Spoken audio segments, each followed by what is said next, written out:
Okay, so today we are going to be talking to a 21-year-old business owner from Florida. His name is Joseph, and I have a feeling that you guys are going to be just as impressed as I was with him.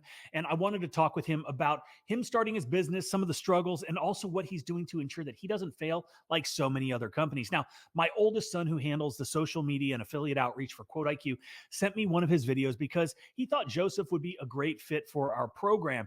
And obviously, I agree because he is here with me today. And if you're interested in the highest paying affiliate program of any CRM, I put a link in the first comment and the description below. Not only is it the highest payout for the lifetime of the customer, but we are also giving away $5,000 to our top affiliate on June 1st.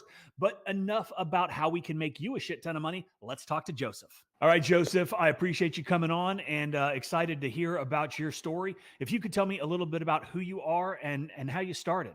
Well, thank you, Mike. Thank you for having me for sure. So, my name is Joseph Rivera. I'm from Reading, Pennsylvania, and I currently moved to Florida about a year and a half ago. And I moved to Florida without a job, and I had an apartment and everything, so I knew that I needed some money coming in. I went on local Facebook. I actually bought a pressure washer for like $200, and I started literally just going door to door knocking, trying to get my first jobs and pay for my bills at that point.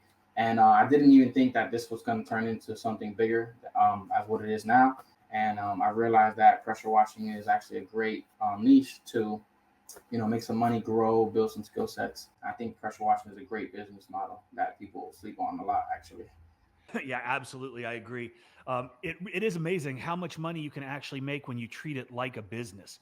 Correct. Um, and I know that starting a business can be pretty scary. What were some of the biggest challenges that you faced when you were first starting out, and how did you overcome them? Just getting the equipment for sure, because pressure washing, you don't really need upfront cost that much, but you do need some type of upfront cost, which I didn't have at the moment.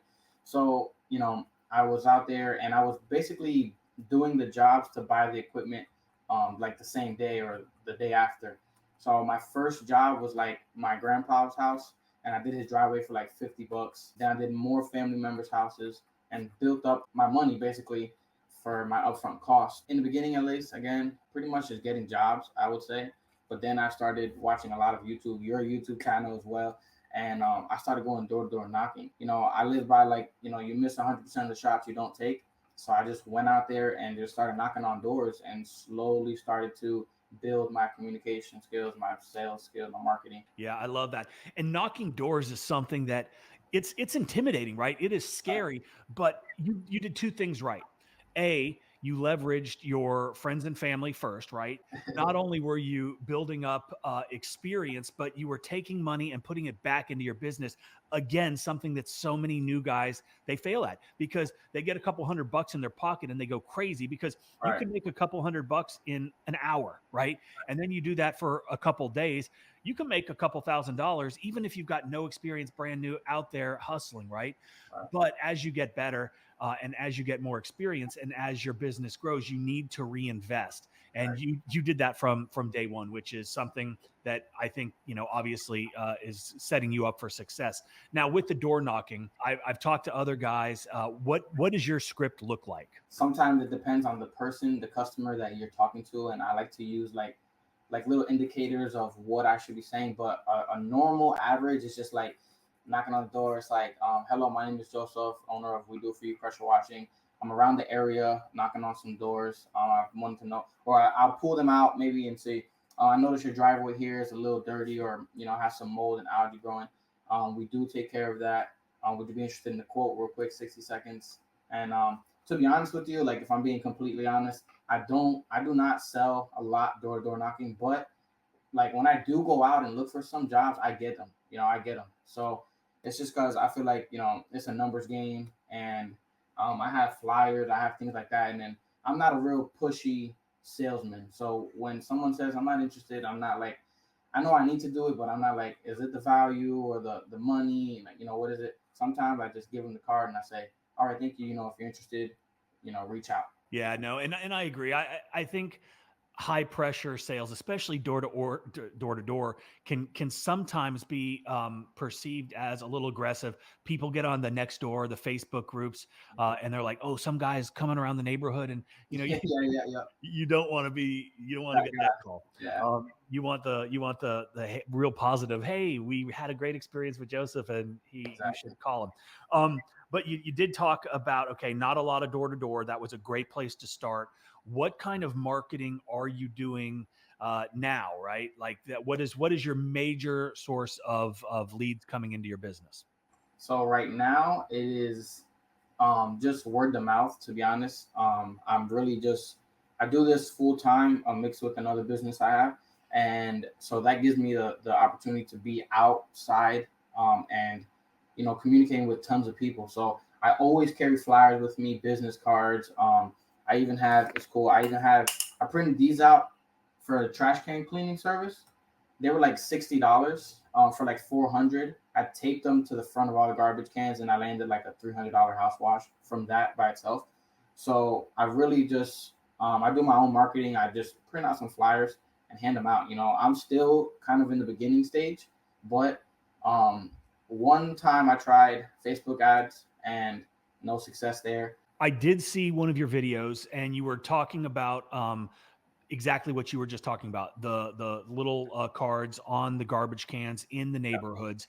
And it was a great video because what you're doing is, a, you're generating business, but you're tackling a niche that in a lot of areas is pretty untapped. Trash bin cleaning can generate a tremendous amount of money on a regular recurring business, right? It's a subscription model, and that's what we're all after. We all talk about customer retention. We talk about, the lifetime value of customers, and that's great for house washing, other service home, home service industries. But like with house washing, where we live, you live down where, Orlando? Or yep, yep, pretty much. Yeah, yeah, I'm yeah. in St. Cloud, but right around Kissimmee area. So and where you live and where we live, it's warm all year long. We've got warm, humid temperatures, so mildew and mold grows everywhere all the time.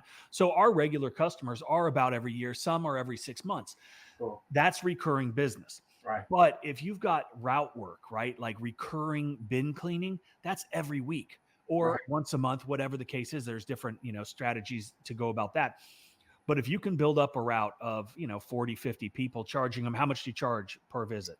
Literally like $25. That's crazy money that is consistent, and you can count on it all year round. Right. Very, very smart. And I liked your technique too with Thank the you. taping on the Yeah. bins. That's I really figured smart. like they pull them in and out every week, right? So they're gonna know if something's taped to the front of it or to the top of it, and they're gonna see it, even if they throw it away. That's why I didn't spend hundreds of dollars designing this or plenty of hours. I worked something up, spent $60, and I printed out 400 of them. I just went around and taped them, and if they throw them away, they throw them away. But I still have my business name, my phone number, and what we do. So Right. And you grabbed $300, $300 house wash. And that's going to continue to grow. And the way I always look at marketing is, okay, yeah, there is a cost for customer acquisition. It's a real number, right? You have to pay to get customers eventually. Maybe organically it works for the most, when you're first starting out. I look at every job that we do, it's an investment, right? We paid money to get that customer, and now that customer, if you do it right, that customer is going to be a cheerleader for you. They're going to hopefully leave you a review. They're going to say good things about your business, and they're going to help to promote your business even further. And right. that is invaluable. Like it's really hard to pay somebody to go out and be your cheerleader. But Yeah. when you do a good job, it's just human nature. They want to Right. help, and so you have to ask them for that help as well. But you said the Facebook ads aren't working. Were you running video ads, or were you running regular just pictures before and after, stuff like that?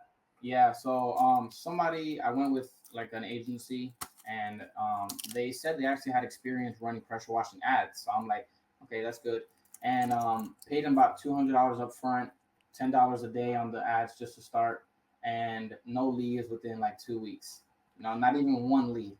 And So and to be fair with you, like I said, I work for myself, and I'm still in the mode where all my money I'm getting, I'm reinvesting, but at the same time, I'm paying my bills, I'm doing everything I need to do. So I'm not profiting bunch, but like when I paid for them ads, it was like my last $200 I had, to be honest with you. Hopefully thinking that I was going to get a lead within the next 3 days, and it did not. It totally failed. But it's a learning lesson, and you just got to get up and keep going. Keep trying. Yeah. um, I know a lot of new guys that they're getting started. They rely on online resources like YouTube for guidance. What Right. advice would you give to somebody having experience? Now, I don't know if this Facebook, person was that somebody from YouTube that you found? I found him on Discord. He said he does this kind of work, and I was like, you know what? I've been pressure washing for about a year, and I know the ad game because I'm in a lot of other things that require ads and things like that. So I know how it works. I just don't have the time to do it myself. Right. And I figured that's where time versus money comes in, and I pay someone to do it. So, like I said, it happened. I didn't get any leads, but I was really pushing away from the ads because I already knew. I kind of expected this, to be honest. I just gave it a try, and I probably won't give it a try for another year or so because what I'm doing is working. But when it's ready time to scale and do stuff like that, I know I'm gonna need to do some different ads. Right.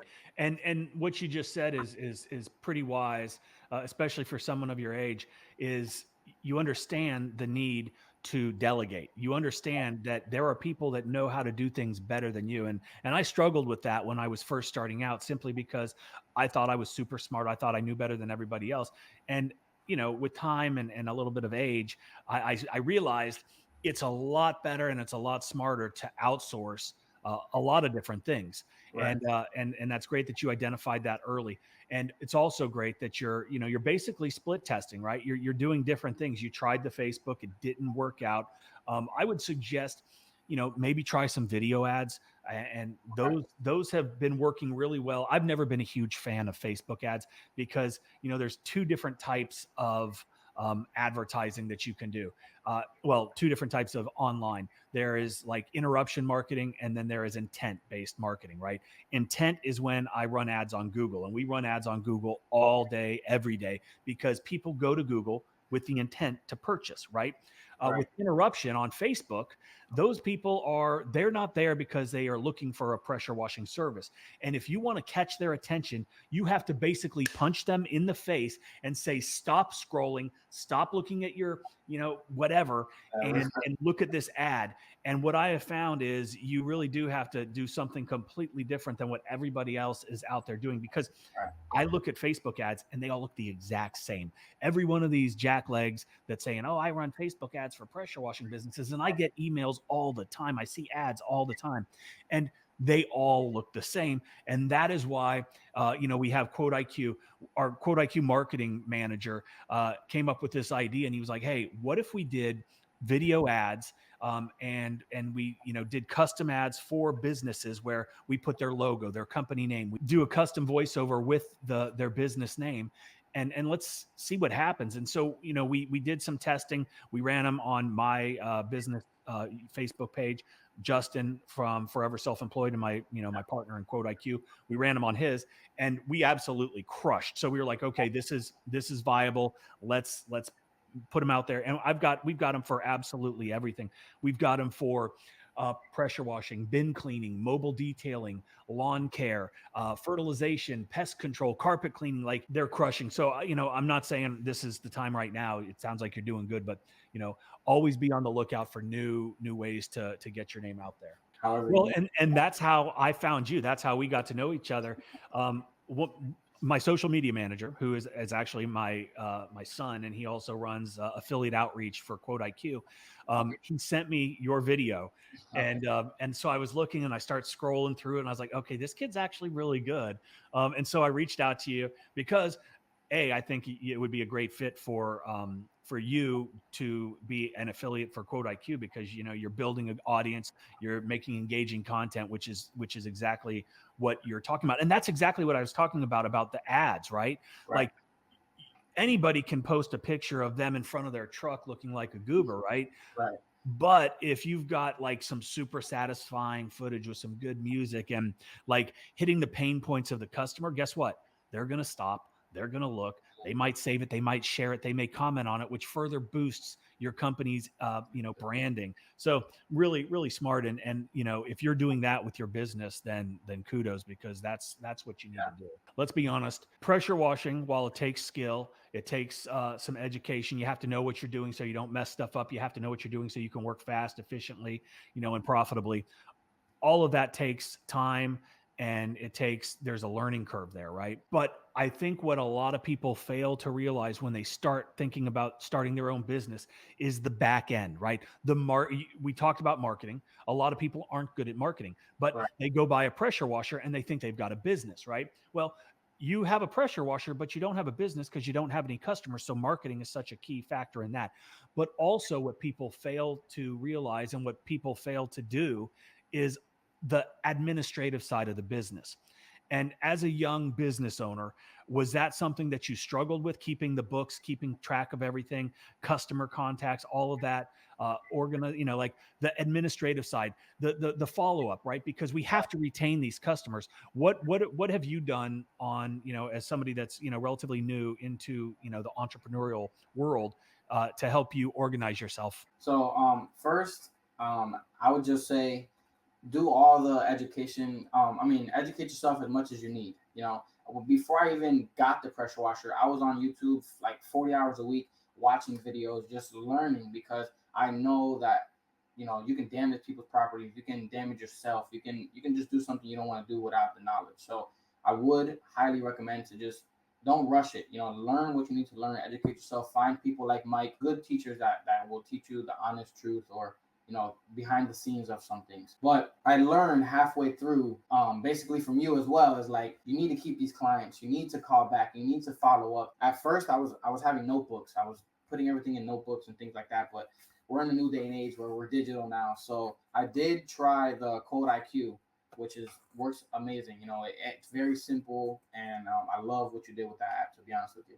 So that helps me a lot. Even with the estimates, stuff like that, quoting and invoices and all that type of stuff. So if you can find the app, which I would recommend, Quote IQ, that you can keep everything in one spot, organized, simple, and will help you, then go for it. Yeah, and that's something that we didn't do early on. And I've talked about it before, where I had everything on paper too. I had notebooks full of customers and the scribble scrabble everywhere.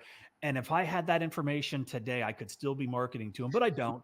And I question, like, how many hundreds of thousands of dollars I lost the first 4 or 5 years that I was in business from not having those customers for the lifetime. I Right. mean, it makes me sick. I learned that quick, and that's why I'm glad that there's people like you on YouTube who, they're very authentic and they're transparent with everything.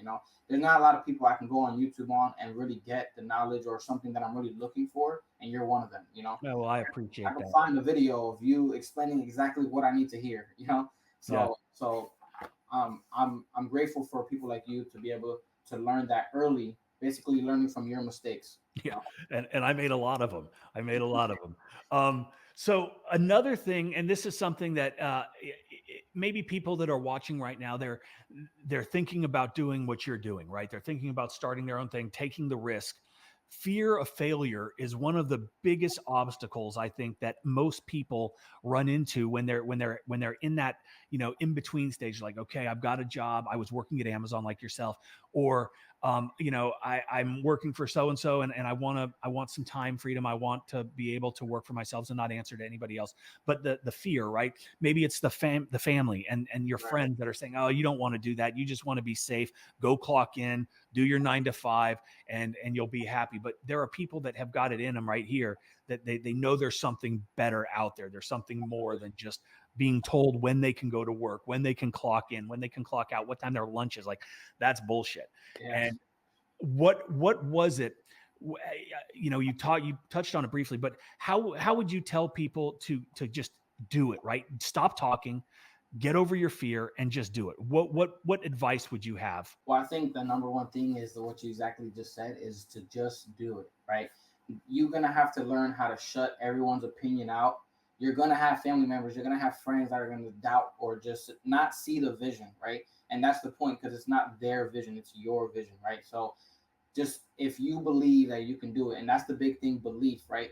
You can't believe in something, you can't believe in you're gonna do something if you don't believe in yourself, right? So believe in yourself, believe you can do it, and then instead of sitting there for months and months thinking, should I do it? Asking friends and family, just do it. Just get up and start it. The worst thing that can happen is maybe it doesn't go your way and you quit, but I don't believe in quitting. Right. So you just get up and just try it. And even if you don't pursue pressure washing, right, you don't even realize that you learned multiple skill sets doing pressure washing. You learn how to manage money, you learn how to customer service, talk to people, market. And then if you move on to something else, you take those skill sets and you put them and implement them into your new business or whatever. I would say if you're doubting yourself or anything like that, you just gotta try it. You don't know what you're capable of if you don't try. The number one thing people told me when I bought that pressure washer was, you don't even have customers. And I'm like, well, duh, like I'm not gonna have customers. I gotta go out and find the customers. So there's people who are not gonna see it. Until this day, I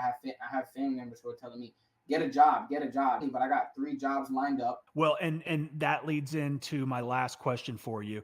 Um, Scaling a business it's a long-term goal, right? So tell me where you envision yourself in a year from now. What are your plans, and with that vision of where you want to be, how are you going to accomplish? For a year from now today, I want to have a whole rig. I want to have a whole setup, maybe a couple guys on the crew, and I want to be doing this full time. But a year from now, I want to have a rig. I want to have all the equipment I need, and I want to be one of the biggest pressure washing businesses in my city, right? And also online presence. I like to be different because people like different, and whatever you're doing in life, just you don't have to reinvent the wheel. Just find something that's working and then add your touch to it or something like that. For example, I know you know already, I use your audios for YouTube shorts.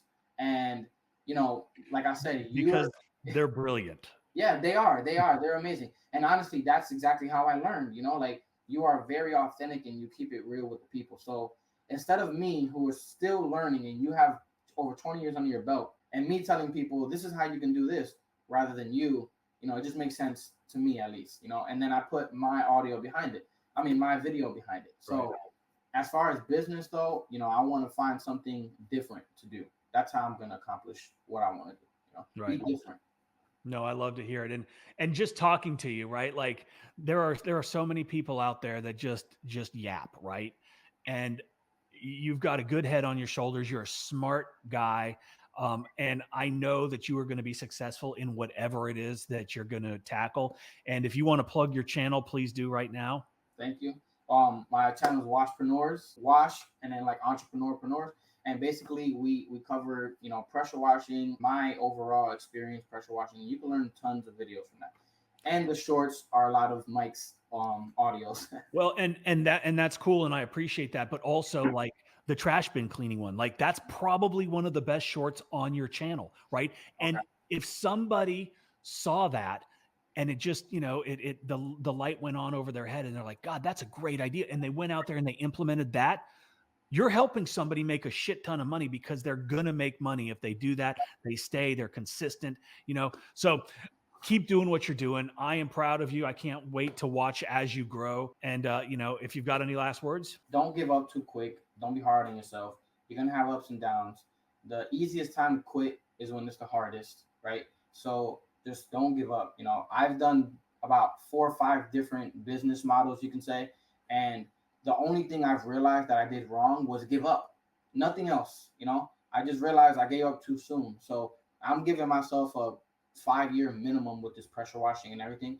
And I think that's going to be awesome. Like I don't plan on stopping this for no time soon. So just stay consistent, like you said, Yeah, absolutely. And Joseph, thanks again. If you guys are down in the St. Cloud area of Florida, sure, look up his business and definitely go check out Washpreneurs and subscribe to his channel. And again, thanks for coming on, man. Appreciate it. And we'll keep up with you.